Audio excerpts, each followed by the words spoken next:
Target ng administrasyon ni Pangulong Ferdinand Marcos Jr.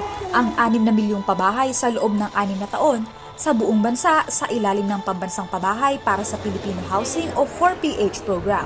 Sa Camarines Sur, pinasinayaan ng Pangulo ang vertical housing project sa Naga City na may 10,000 units nitong Huwebes, Marso 16. Pakikipagtulungan ang pabahay ng Department of Human Settlement and Urban Development sa lokal na pamahalaan ng Camarines Sur sa pangunguna ni Governor Luigi Villafuerte na sinuportahan din ni 2nd District Representative El Rey Villafuerte at 5th District Congressman Mix Villafuerte.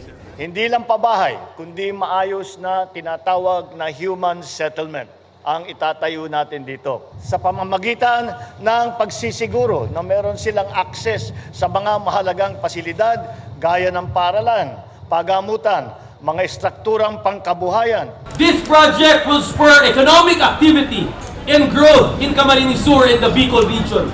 And more importantly, this will generate thousands of jobs.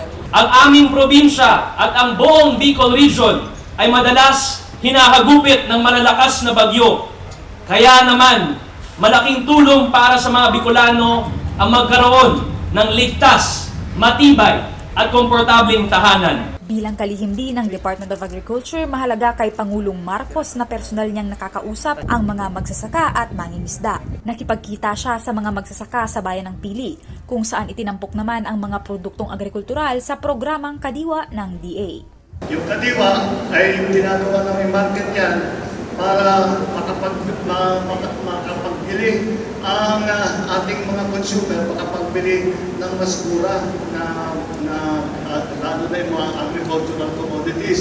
Katuwang iba pang ahensya ng Technical Education and Skills Development Authority, Department of Social Welfare and Development, Department of Labor and Employment at Department of Trade and Industry, namigay din ng harvesters, bangka, sewing machines, food packs at 5,000 pisong cash assistance sa mga Camarinenses. We have to convert the Department of Agriculture into a high-tech operation.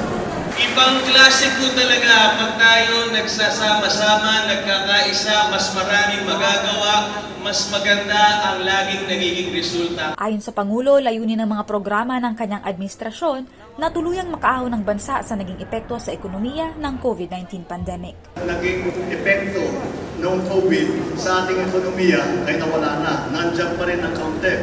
Kaya kailangan tuloy-tuloy ang pagbigay namin ng inyong yung ayuda, yung AIX, yung tupad, lahat po yan. Sing Nantes, CSN.